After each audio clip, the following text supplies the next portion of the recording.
All right, guys, so here we are. We are just a few days left with old Stan here. And so what we're gonna do today is we're gonna go on a trail ride. We're gonna take him outside. We're going out of the arena. We're gonna go out on the road. Stan's been with us here for a whole month. And he's definitely come a long ways. So we're gonna go for a ride. See you soon. Definitely a beautiful day for a afternoon ride. The sun is out, the breeze is rolling. So here we go. Let's see how Stanley handles the outside world.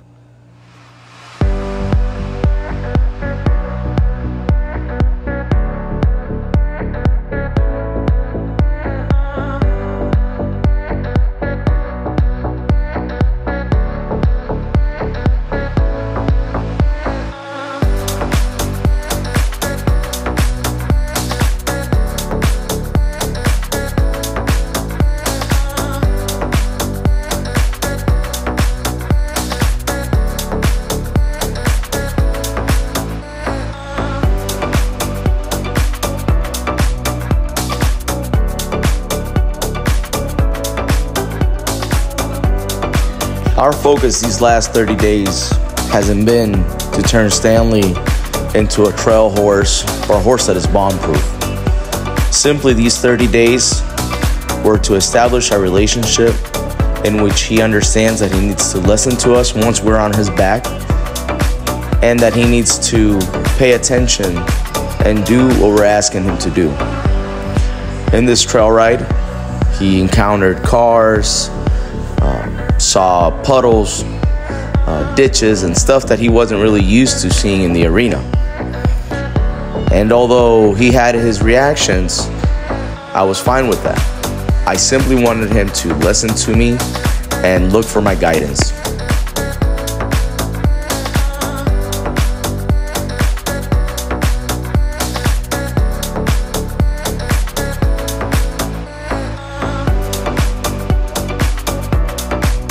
When riding a horse that is green, not yet finished, and even a horse that is finished or considered finished, you always have to be aware of what the horse is doing and aware of your surroundings.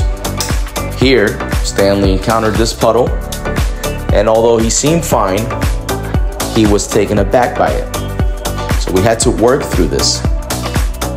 But because I was not really focused on what was coming up ahead of me on the road, I was almost thrown out of the seat because he stopped abruptly. So being aware is fundamental to not only your safety, but that of your horse as well.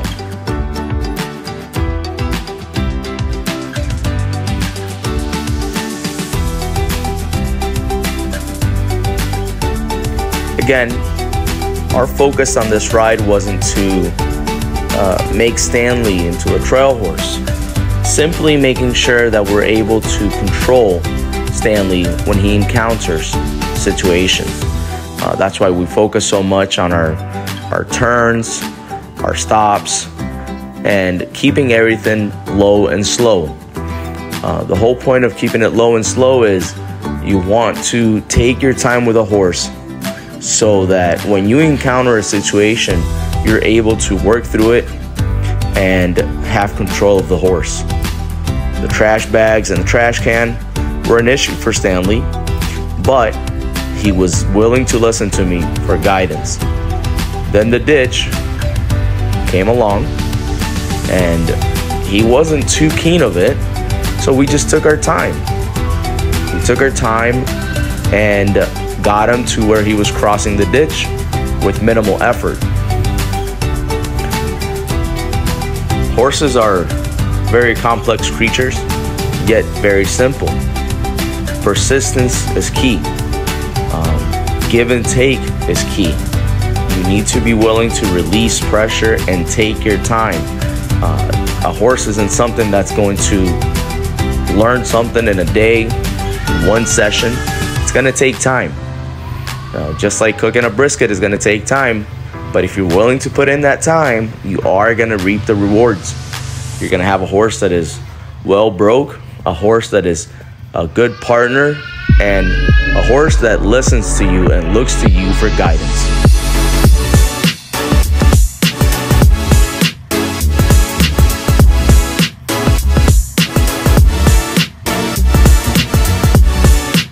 If at first you don't succeed, don't give up. Do a couple of circles, let your horse think. Take your time, and before you know it, you'll be crossing ditches like a champ.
It might not seem like it, but we sure did a lot of walking.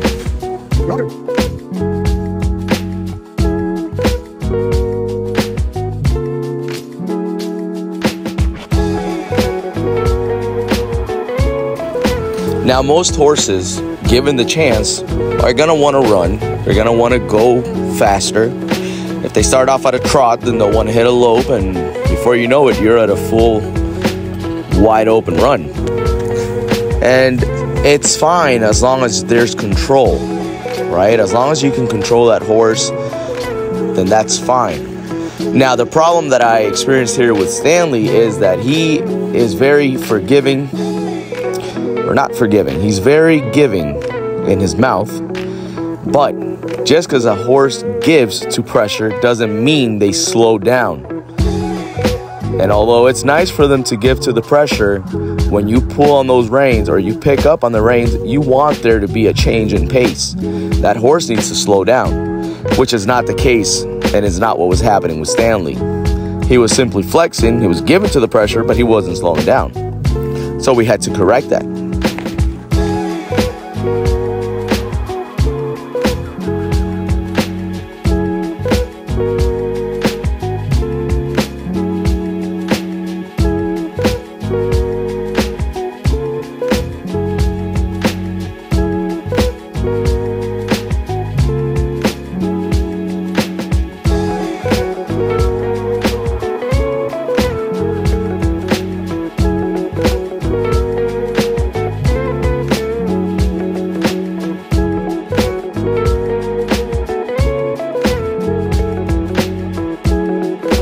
There is no point, if you don't have control at a lope, to continue trying to control a horse at a lope. Go back to a trot, and if you still can't control him, then go back to a walk. Here, Stanley stopped great, So we just let him relax. We finished off the day with nothing more than a walk or trot the whole time, because that's where the control is. And we want to teach him that we're not going to be in his mouth, we're not going to be messing with him if he's listening to us, if there is control.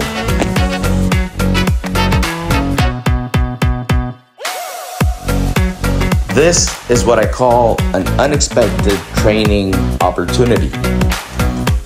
We saw this little trail and decided to try our hand with Stanley to make it back there. Now, he was a little bit resistant to the idea, but through some encouragement and taking our time, we made it to the back. We took our time and he did it. So there's only one way to celebrate the completion of a 30-day course at the RLT Performance Horse School, and that is, wait for it, there it is, tip of the hat.